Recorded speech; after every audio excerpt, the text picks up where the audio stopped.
Good evening. Thank you all for joining us. My name is Tina Chen. I am the president and CEO of Time's Up, and I am delighted that you're able to join us for this incredible conversation. In October, it will be 3 years since those first revelations were published in the New York Times and the New York Magazine that led to the revelations around sexual harassment and the birth of Time's Up. And in those moments, many of us who were there at the beginning were inspired by an incredible conversation between the two women we're going to hear from tonight, who really brought to life the issues around the women's movement, around intersectionality, around the struggles that we all have as a movement and as we are growing, and the cautionary tales we can learn from history. And that was a transformational moment we all felt. We all know now in 2020, we're facing yet another transformational moment with the crises of a healthcare crisis, an economic crisis, a racial justice crisis, an impending caregiving crisis, all colliding at the same moments.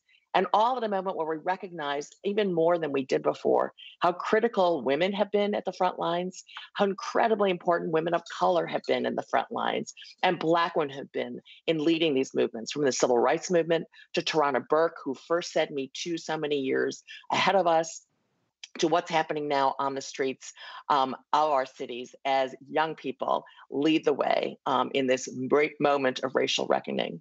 And so I could not think of a more important time than tonight to get inspired to hear from Paula Giddings and Gloria Steinem once again about our history, about where we are, about what we can look forward into the future ahead.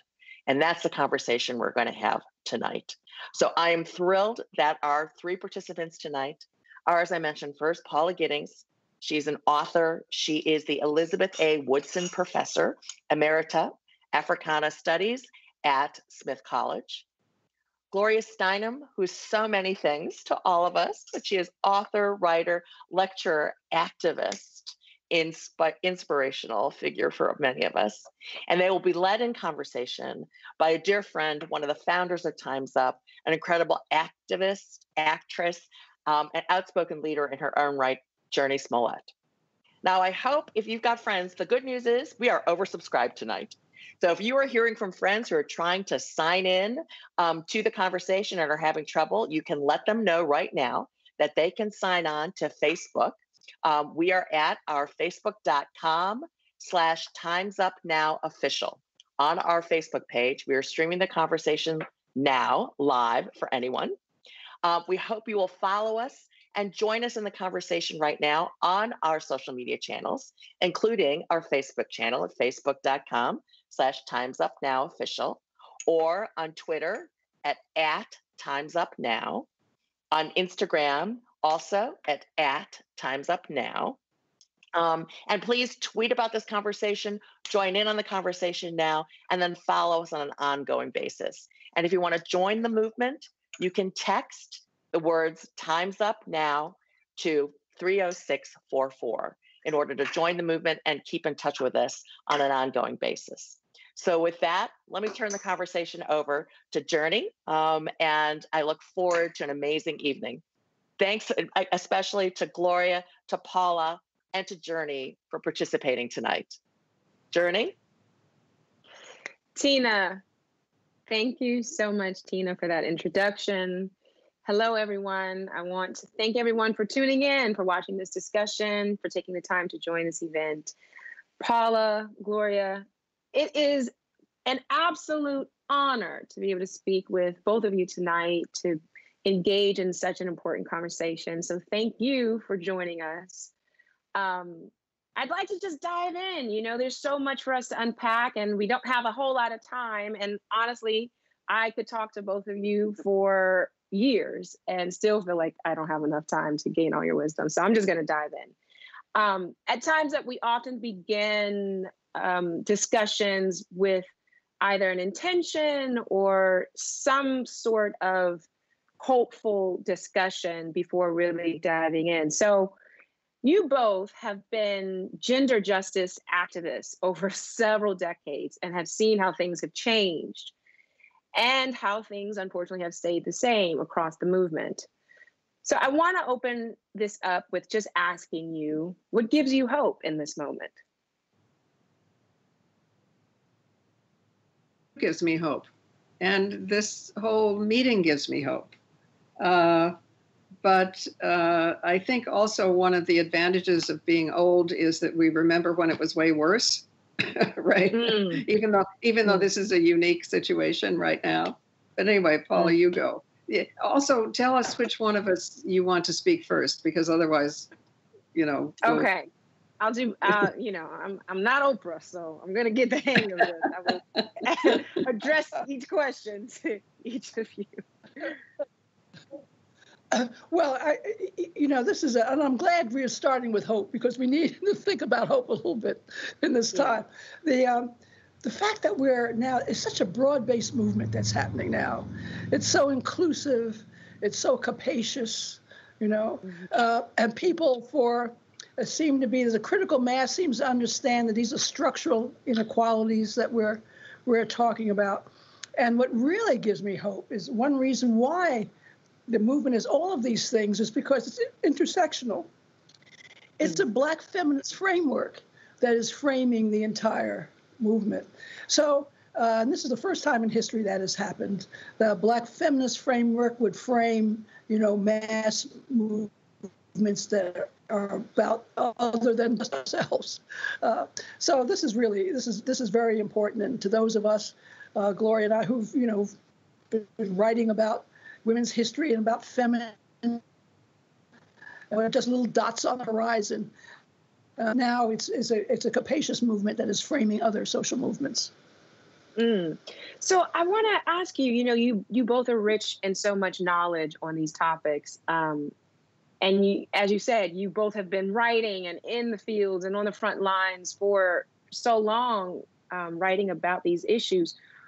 What would you say are the mistakes or the missteps of the previous years that you kind of would, I don't know, you want this current generation of activists to avoid? And I'll go with you first, Paula, because you were just talking about intersectionality.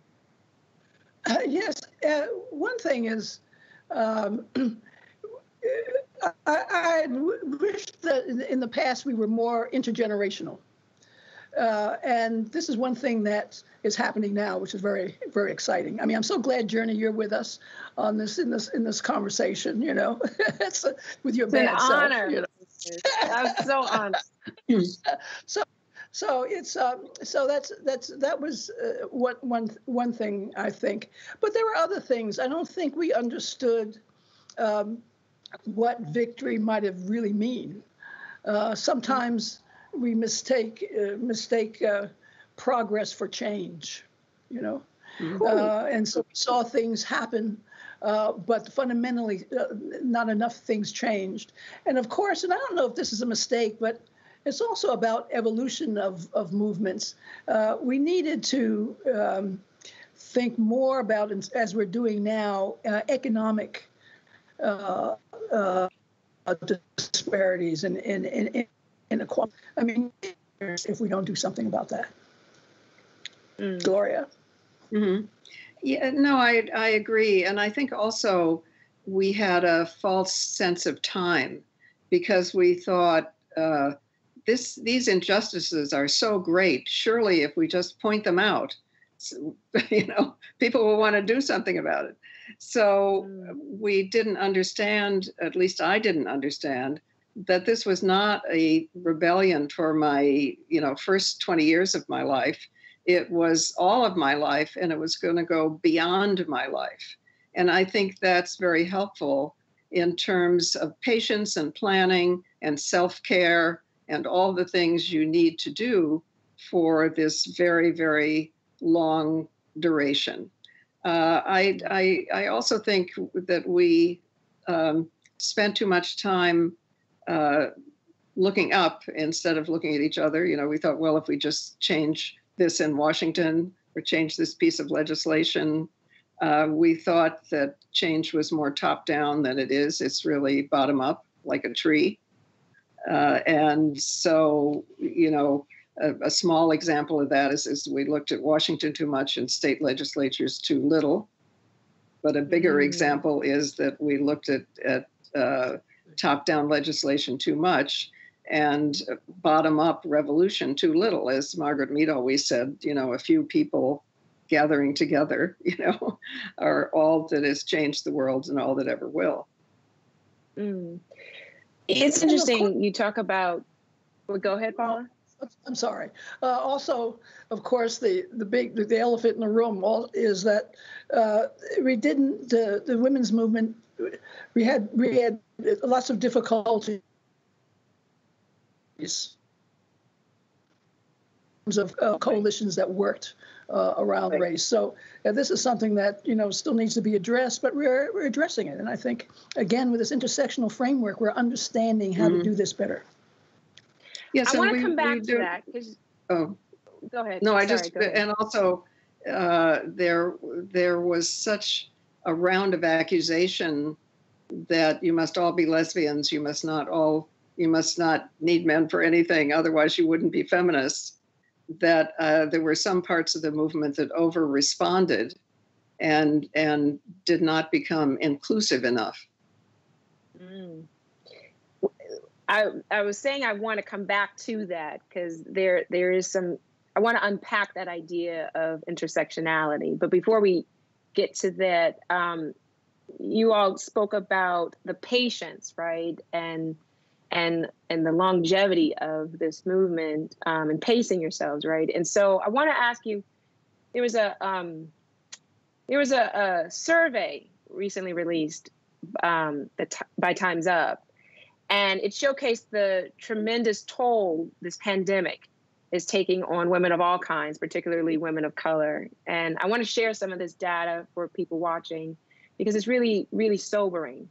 83% of people say that pay equity for women is just as or more important right now as it's ever been. Yet women continue to be underpaid and undervalued. Nearly 6 in 10 women say they face gender and racial discrimination or obstacles to higher paying jobs. And deeply concerning is that roughly half of Latinx, 51%, and Black at 48% women do not have enough money right now to pay for basic needs like food and housing. So what does this data say to you about where we are currently as a society?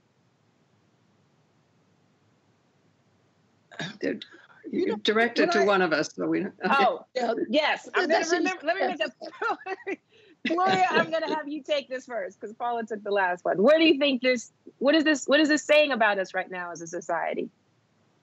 Well, I think that we are too much looking at the short term, and also we are not looking at this incredible emergency that we are in as perhaps a time of a threshold, as Arundhati Roy says, a threshold of opportunity. It can be a threshold to the negative or the positive, but it's a time of huge, huge change. It, as usual, if we have one overall error, I think, as women, it's responding, because we've been trained to respond, to be caregivers, instead of initiating and saying, we're going to take control, we're going to do this together, we're going to see this as a threshold for the positive. Paula? Those statistics also make me think of this, that we often frame these discussions of a comparison to men's wages and men's wealth. But we also need a framework where we really compare these economic inequities to one another as women. When you think about it, white single women's wealth, median wealth is almost $16,000, which of course is less than men. Black women's, though, median wealth is $200. Latino, $100. So one of the things I think to think about is why single white women, single Black women, why there's such a tremendous gap. And trying to understand that, I think, is going to be very helpful to our movement as a whole. Mm. Yes, and I think especially in economic terms, we think that home ownership is the same, for instance, when in fact the ownership Black ownership of a home is something like 20% of the value of the home owned by white ownership. So, we need to look, as Paul was pointing out, at the reality of the figures and not our general idea. I mean, I think in a way, in the time of Obama and Oprah, we have got a dangerous false idea that we didn't have in the beginning, that somehow something had been solved. And we don't look underneath to see that actually in real measurable terms, inequality is worse. Economic inequality is worse and more polarized. Yes. Because the gap has been widened. Because the gap has been widened. Wealthier. And because at the top, and I mean, I'm grateful for Oprah and Obama, but I mean, because we have these symbols that are very important, we have the illusion of progress, and we have to be aware of that too.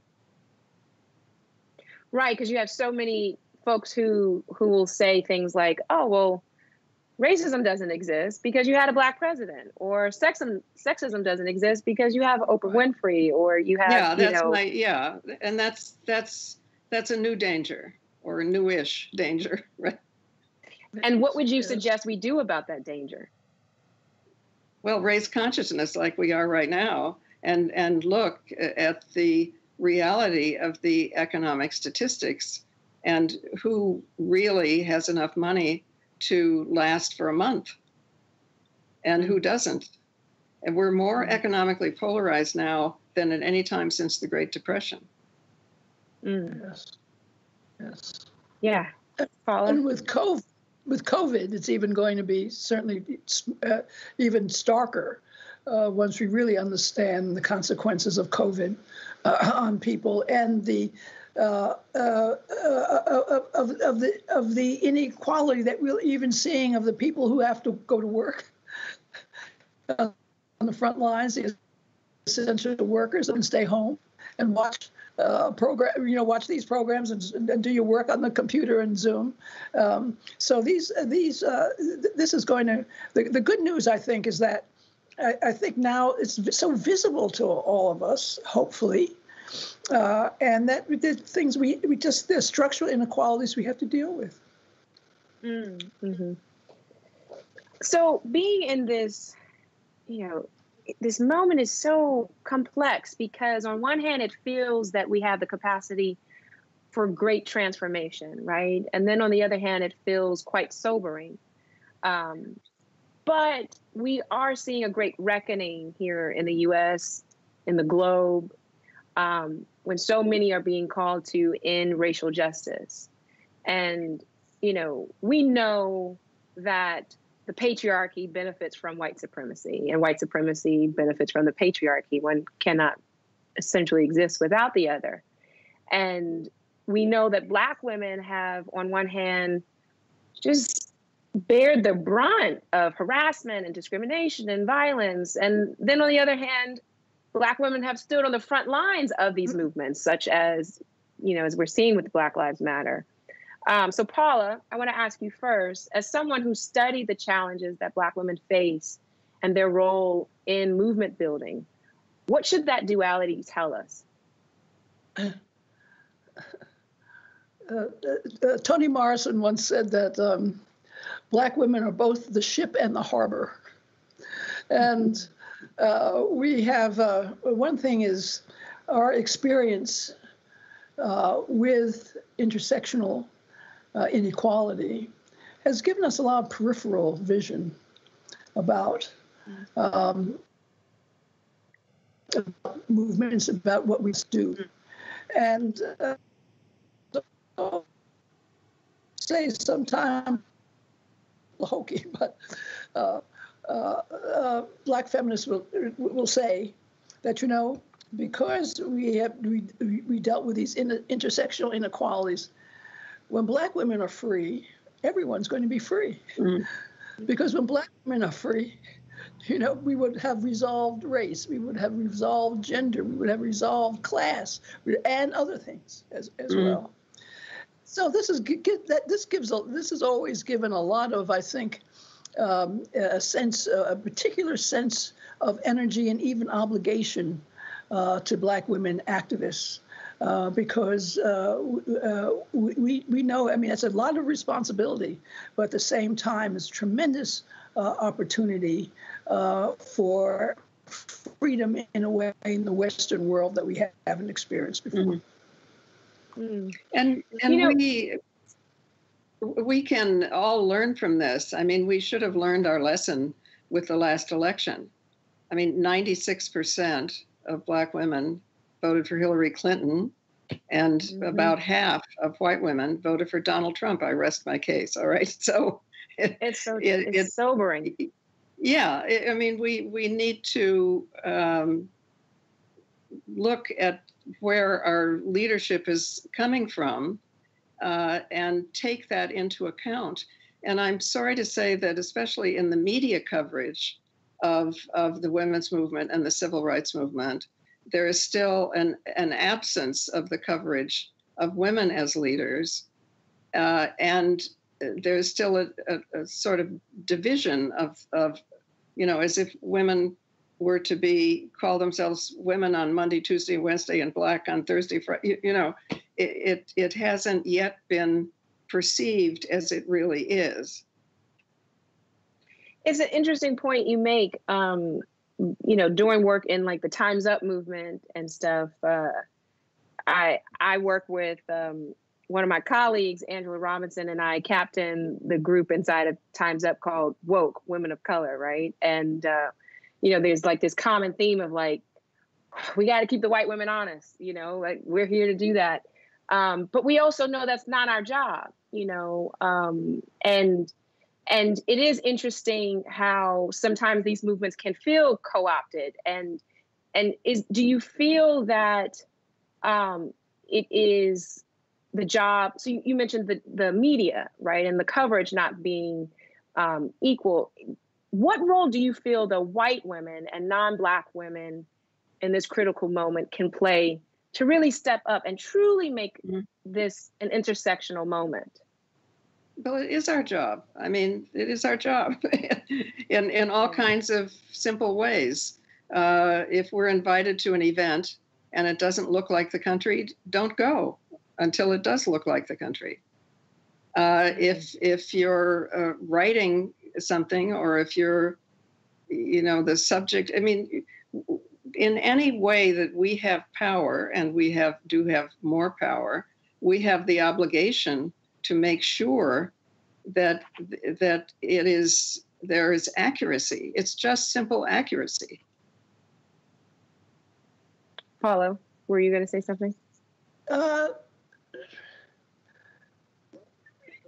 Yeah. Well, I think Gloria said it very, very well. But we have to keep reminding. These are very difficult. They're not easy to do. These ideas, the allyship and working together requires so much. It requires constant negotiation, and we should anticipate that. It requires, there's going to be tension, and there's going to be people who are going to be angry, and all that's going to happen. But you have to have, the common cause and the common idea, and people don't have to hold hands and walk into the sunset for us to accomplish what needs to be, what needs to be done. So it's just anticipating. One of the things that's interesting in this culture, that's very difficult in this culture, is that, and scholars talk about this, that the idea of difference, racial difference, was really constructed around the idea of the difference between white women and Black women. I mean, this was the paradigm for racial difference and for racial inferiority. And so we've been constructed in a kind of an opposition almost from the very beginning. And it takes a lot of work. It takes a lot of work. And as Gloria says, consciousness raising to understand and to get beyond that. Mm-hmm. And again, I would just like to say something that Paula's not too sure that this is going to be effective with too many people, but I'm going to say it anyway. If everyone in the world were 100 people, right, only 30 would be white. So I would like to say to white people in general, do you want to be in a white ghetto? And now Paula says maybe they do, so, but I can't imagine that anybody with any sense wants to be cut off from, the vast majority of interesting people in the world, and indeed the majority in this country now. Well, how have you two worked together on allyship? Paula, you talk about it being a constant negotiation. Are there ways in which you both have had to negotiate even with each other or with your colleagues throughout this movement? And is there tips you can give us in this generation in ways to persist in this constant negotiation? Paula, I'll let you go first. Well, okay. Okay, Gloria, no, you go first because you were. No. I was just going to say, as I always say, that I can always count on Paula to tell me when I'm fucking up, and that is really crucial.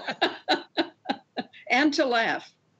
I mean, it is absolutely crucial that we can laugh together. One time, Gloria came to Smith when I was teaching there, and I didn't know her so well then. And I gave her a ride on campus. And she looked at me and she said, when I fuck up, just tell me. So but we are working together on, and vice versa, by the way, of course. But we're working together on a project, and it's wonderful. We've had a wonderful time working together. And there is lots of, we're not without disagreement or debate or, lots of discussion but I think you do have to get to a point. Gloria talks a lot about how important it is to have, personal interactions. You get to a point where you trust one another and you know one another's heart. So so those debates aren't personal, and you learn from them, actually, right? Yeah, no, that's so. I mean, you don't learn from sameness; you learn from difference, and also some just little basic rules or guidelines are kind of helpful. I mean, we don't learn while we're talking; we learn while we're listening. So if we can just listen as much as we talk, especially if we're used to talking, and talk as much as we listen, especially if we're not used to that, we come out with a kind of rough democracy. Right. Wow, that's powerful right there.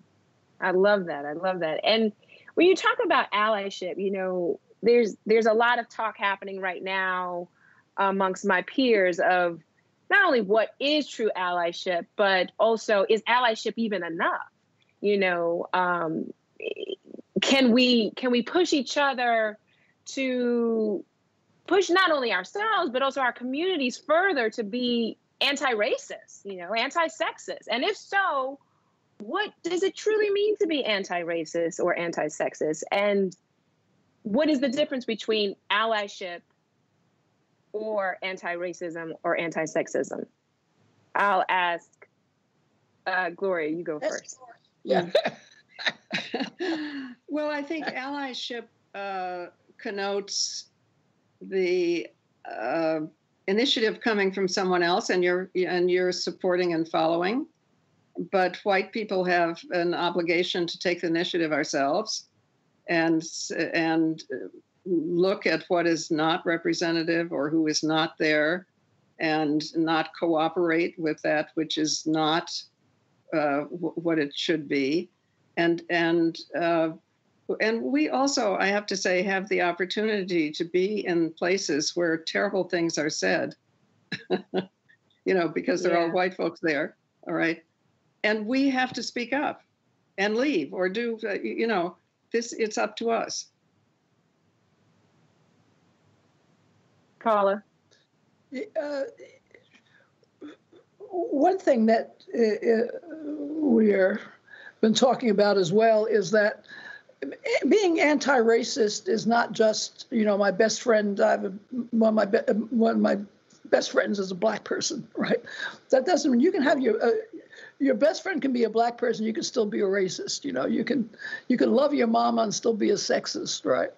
So it's about understanding of these systemic things that are creating differences and working towards it. It's being anti-racist is proactive. Anti-sexist, it's proactive.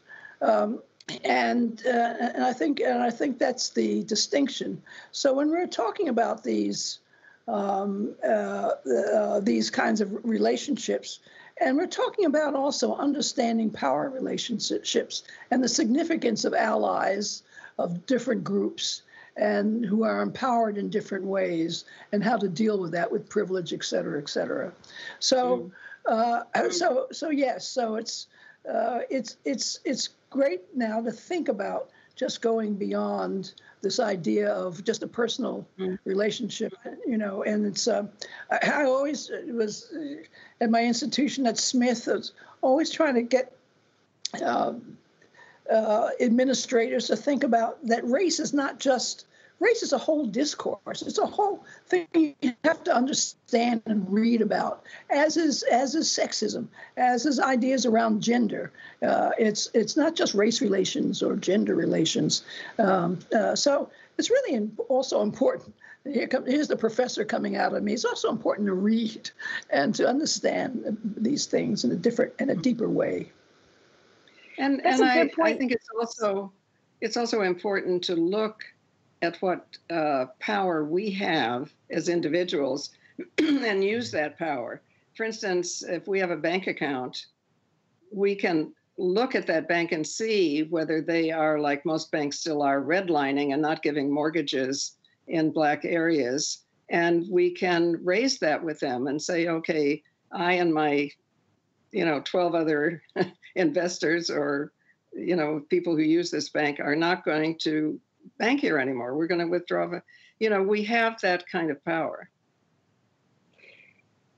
I want to ask you too, if we could get on like a granular level, more intimate level, because I see so many folks in the field doing incredible work, right? We've all been to the fundraisers in which the checks are written to support the Black or Brown Child Scholarship, and then the same individual will go back to their boardroom and it's all white. Or, you try to bring up a conversation at dinner and it's like, oh, these are uncomfortable things to talk about. It's inappropriate dinner. What are some of the everyday steps that, in addition to looking into your banks, or in addition to when you walk into a room, if it's not inclusive, leave. What are the everyday steps that people can take to A, check their privilege, and B, to truly be anti-racist? Who wants to take it first? Gloria. Gloria, go ahead. Well, I just think we have to look at whatever it is we are doing and use it. When I first started to go out and speak, I was afraid to speak by myself. I somewhat accidentally asked a friend of mine who was fearless and ran a child care center. So I thought, well, I don't have children, she does, and it was somewhat accidentally at that point. It was a long time ago. Dorothy Pittman Hughes and I went out together as a white woman and Black woman, speaking about the then new women's movement. And we discovered how important it was to go together. So when she had a baby and wanted to stay home, then Florence Kennedy, the great Florence Kennedy, took her place. And so it just, you need to send a signal to get back the kind of inclusion that you're looking for. And it's kind of fun. What's great about being an organizer is it's sort of like being an artist of social change. It's kind of creative. You think, oh, what could I do in order to send a signal that maybe would make that happen? or what person has credibility with this audience that I, it's creative. It's very interesting. And as long as your goal is to be as inclusive as possible, it's infinitely interesting to figure out how to do it. I would only add that. Yes, I'd only add that you have to say something. If something is, you have to stand up for your own commitment and beliefs. If you don't do it, you don't really have a commitment or beliefs. And even though it's very difficult sometimes, if you're a person of color and you're in these situations all the time, you always have to say something. Often you have that burden of representation, which can be exhausting, but you still have to do it. And it's really interesting how you can really begin to change the air when you do it. And make people think, or at least someone thinks, right, in the group. And so if everyone really stood up for these principles that we say that we have, the world would change. And if you can't do it, pass a note to somebody you know who can do it. Say, okay, say this. Right. That's good. That's good. Now, you both have seen and experienced something happens when progress is underway. It feels like there's real resistance right when you're about to make real change. You may take those 2 steps forward, but resistance is there to push you, and make you take a step back. And we see this in the backlash that women are experiencing when we make certain progress, and we see it now in how white supremacy is really conspiring against the movement for racial justice. 2021, okay, looking forward, has the promise to be a year of change. But with that change may come real challenges. And so how do we, capitalize on this time of transformative change? And what are the risks we might face? And what are your recommendations for this movement of gender equality? How can we be our most effective in this pivotal moment? Paula, well, my recommendation is first we win the election. You're skipping past the election. Okay. Well, we have to get rid of them. Indicating that. Yeah. Yeah, but I'm assuming that. All right. Well, we can't assume it. We have to get rid of the virus in the White House. All right. So, she's young.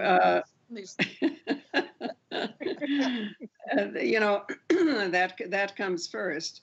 And I think that because of 4 years or 8 years of Obama and so on, we underestimated the backlash to that.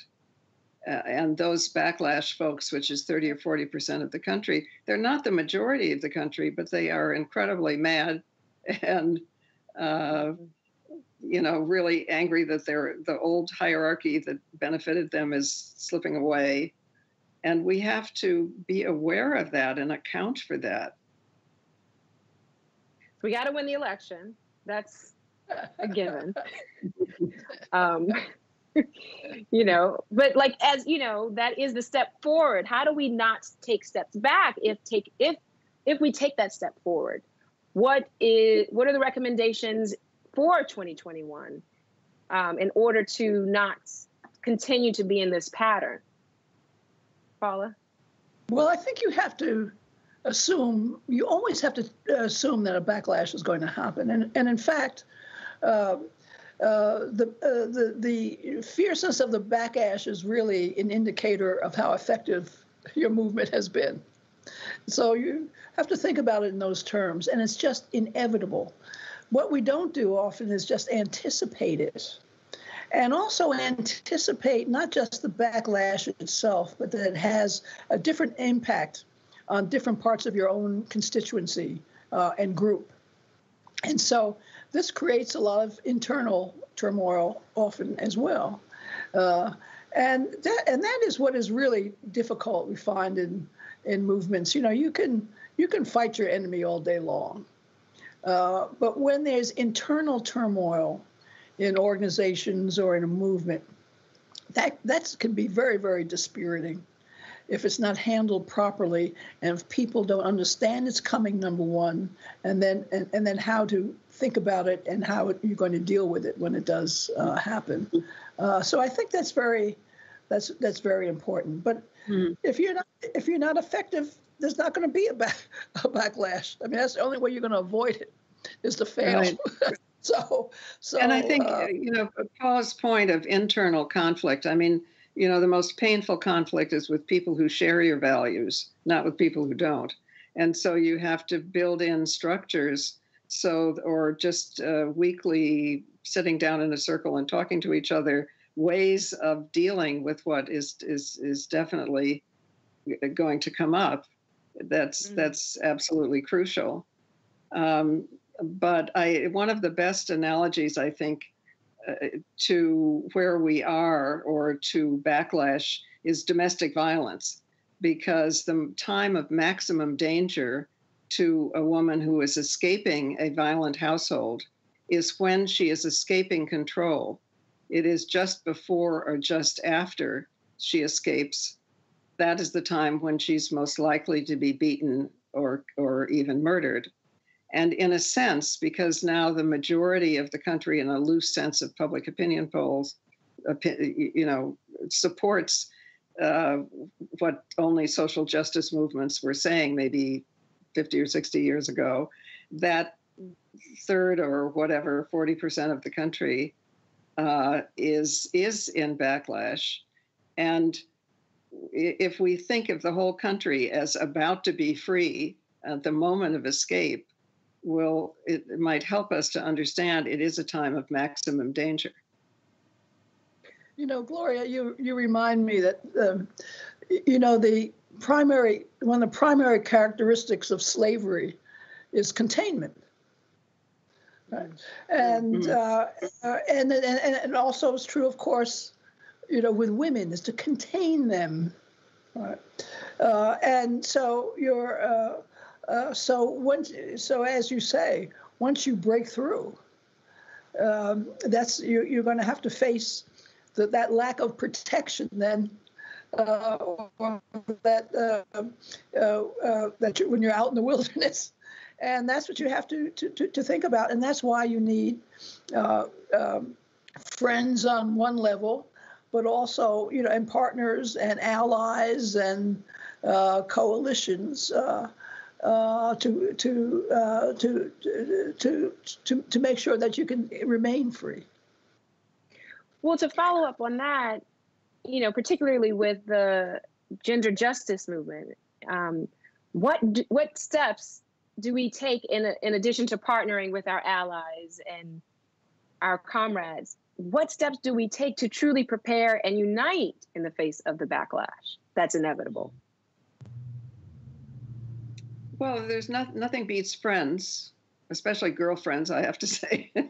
I mean, we need to be in touch. We need to listen to each other. We need to plan ahead. We are communal animals. We can't function by ourselves. There's a reason why solitary confinement is the most universal punishment all over the world. So small groups of people we know and can count on leading and meshed with larger groups like Time's Up are absolutely crucial. That's a good point. Toni Morrison used to say, she used to talk about Anna Karenina. So the Anna Karenina needed a girlfriend. She needed someone to say, don't step in front of that train, Anna. So that's because she was written about by a guy he didn't understand. I know exactly.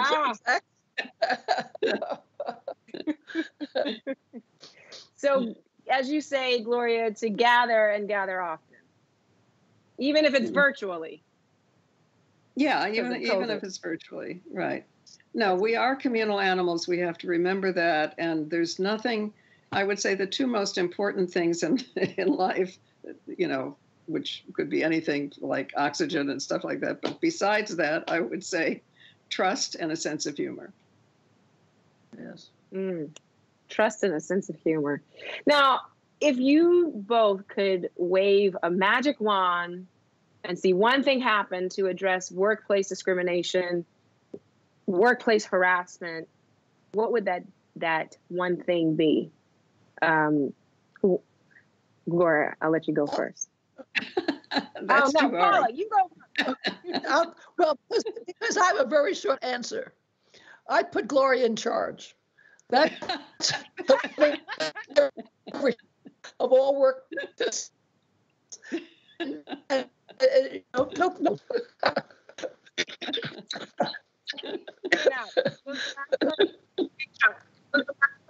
Well, I would say something that's not overwhelmingly practical because we're working to eat, most of us, right?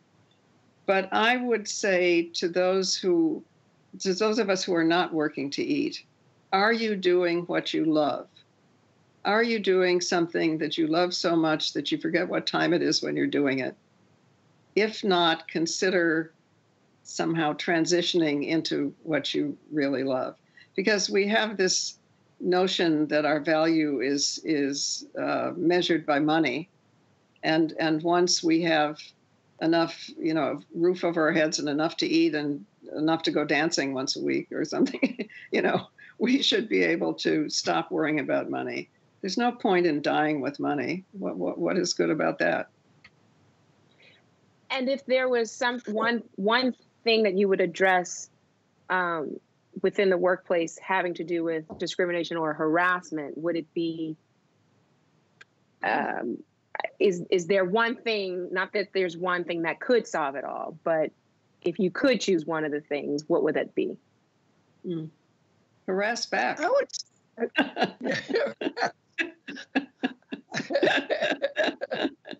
No, it's amazing. I think many men don't understand that your body is your own, if you know what I mean, and they don't understand that touching or commenting, so something is simple. I know sounds simple-minded, but when somebody compliments me in a way that is really not a compliment, and I comment back on how tight his pants are or who, he's quite shocked. I just return it. Yeah. Paula, what are your because thoughts about that? you've taken the power of definition. I That's see. true. I see. And it's fun. And it's fun to do it too. It's Okay. But you need it. But which is what, of course, Time's Up and Me Too and these movements are doing also is accountability. People have to be accountable to harassing and discriminating and women or even the other way around. So there has to be things in place and movements in place like this one where it makes people accountable. That's when things begin to change. We can't always wait for minds to change or for people to understand. That's great too, but for people to understand. But if there's accountability, that's, I think, the beginning of really changing and these workplaces less toxic. So it requires a process. It requires a process, which Time's Up, I think, is great about pointing out. There has to be a way in which you can make a complaint. Right. Well, that's what I was going to ask. How do you really insert accountability and really shift workplace culture? Because, you have places like HR or, these institutions have, put in effect but these systems are very much so an illusion. How many of us have reported something to HR and nothing's done, or you're not believed, or so what are on a systemic level, what could really shift the culture within workplace? Well, there's no one thing, of course, but sometimes you have to make your own system. I mean, it's true that HR is not powerful enough most of the time, but it's also true that networks of women that ignore the usual hierarchy can be very powerful, because the women who are lower down on the totem pole have a lot of information, and the women who are higher up have a certain amount of ability to protect them. So if you organize not in a hierarchical way, but consciously not hierarchical, you will have way more sources of information and way more fun strategizing about what to do. That's really important. Networks should be horizontal, right? Not right. So, and that's and these kinds of networks and affinity groups and all that work on this. You can't do it. It's very difficult to do these things alone. You have to have a network to do it. You have to have numbers to do it usually, and but this is how you do it, and this is how you have to, I think about your relationships in the workplace. So organize, have your tribe, gather often are some of the steps we can all take. Yeah? Yeah, yes. And so finally, you all have been in the fields the majority of your lives, right? Self-care is so critical in this moment. As authors, activists, historians, leaders, mentors, which books, music, movies, art, I mean, what do you turn to inspire your work, your activism? How do you refuel your gas tank? Well, you could read Paula's books. Read When and Where I Enter. Gloria's books. This is true. But I think there are some classics like Trauma and Recovery by Judith Herman, which treats every kind of trauma, from war veterans to office veterans to, it's just a kind of very classic book. Surviving the White Gaze by Rebecca Carroll is one that I sort of give out. The Guerrilla Girls, I love the Guerrilla Girls, and they're coming back because they are outrageous and funny and creative and political, and they're coming out with a new book called The Art of Behaving Badly. And knowing the Guerrilla Girls, I think that'll be very helpful. And did I say Cultural Memory? Jeanette Rodriguez. Okay. That's another one. Paula, do you have any ways or? Yes, well, actually, I get my inspiration from.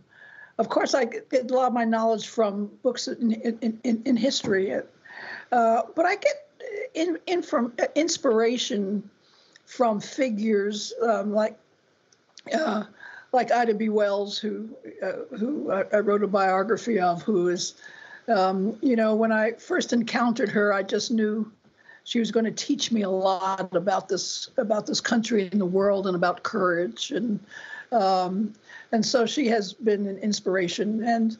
And I had the opportunity as a journalist to go to South Africa when it was still under apartheid as a reporter. And I met and interviewed Winnie Mandela. She had just come back to Soweto after being under banning orders, after being tortured, after her family had been taken really from her. And she comes back to Soweto, and then the very next day she gives a speech against the government, and the whole process starts again. And it struck me that someone who has no fear, as she did, is truly someone who's really free. Mm-hmm. If you can confront, or if she had them, she can confront her fears in a way. And that's really what being a free person is. When I was in her house, there was a little suitcase by the door, and I said, "Mrs. Mandela, what's the suitcase?" She says, when they come, they usually come 3 or 4 o'clock in the morning. And I have a little suitcase. I have a change of underwear. I have, that I take with me to the jails with it. And it was just so matter of fact. And it was just, I just met a person that the state did everything they possibly could except kill her. And she said, and she took it all. She confronted it, and just what an extraordinary figure she was. She absolutely. And that entire movement was really, really something to behold. I had the fortune of traveling to South Africa and meeting Nelson Mandela and Archbishop Desmond Tutu, and there is such a spirit in South Africa that yes, I love that country so much. And I have to add one last thing, Paula. This book is one of my favorite books. It truly is. And years ago, I did a project in which I had to play an enslaved woman about the Underground Railroad. And Ida B. Wells was such, I researched her documentation, and it's what you said about courage, to have the courage to do what no one has done before, or no one is doing in spite of your fear. Such a big inspiration for me as well. Yes. So thank you for this beautiful book and documenting her life and her work. And both of you, I mean, it's been such a pleasure, truly. And Lovecraft, we love it. Yeah. I'm so humble. Thank you so much for that. That means the world coming from you. Last question before we close. Again, I could talk to you both. I feel like I'm, taking notes here, you might see. But before our time ends, if there is one thing that you would like those watching, this audience, to take away from our discussion, what would it be? Paula, I would let you go first. I'm going to go back to something I said earlier, which is, well, first of all, be inspired. Be inspired. Find a life for yourself. That there's a reason that you're getting up in the morning for a reason, and that's the only. Life is only worth living, I think, if you go with your heart as long as you can. The other thing is to just understand, what as I mentioned before, that the difference between progress and change, and we have to really think about fundamental changes. And this is the time to do it. You're talking about a journey, a transitional moment, yes, and a transformative moment, yes. And we should go for the whole thing. You're going to get the backlash. You're going to get the problems anyway. Go for the whole thing. The opportunity is here, and I think we're on the way. Gloria, one thing that you would like this audience to take away? Well, I love the go for the whole thing, right? And I would just add that it's more doable if you think of doing it every day. I used to make deals with my lecture audiences sometimes because I was always worried about what was going to happen the next day, So I finally would just say, okay, you have to promise me that you're going to do at least one outrageous thing in the cause of social justice in the 24 hours, from the time you get up tomorrow to the end of at least one thing. And I don't care if it's as simple as saying, pick it up yourself, or if it's complicated as or organizing the entire workforce wherever you are. That's entirely up to you. Getting a divorce, not getting a divorce, renouncing who you are, which people didn't know. I don't know. Whatever it is, do one outrageous thing. And if you do that, I can promise you that the day after tomorrow, the world will be better. One day at a time. That fills my spirit with so much hope. If you just do the one thing today, you don't have to see the whole staircase, right? MLK says you just have to take the first step. All right, one thing. I'm putting that in my brain. Just one thing every day. Paula, Gloria, on behalf of Time's Up, on behalf of myself, I want to thank you both for offering your brilliance, your wise words, your unique perspectives, and renewing us with hope as we further this fight in seeking equality for women of all kinds. And I hope everyone watching that you were inspired, you were uplifted, and as moved as I am right now, and that you're moved to take action in your own lives and your communities. I ask that you stay connected to Time's Up. Through this and many more digital conversations, we hope to keep you informed on ways in which you can further the fight for safety, for fairness, and dignity for all women of all kinds. Mwah. Love you both so much. Thank you. Thank you. Thank you. Thank you. Be well.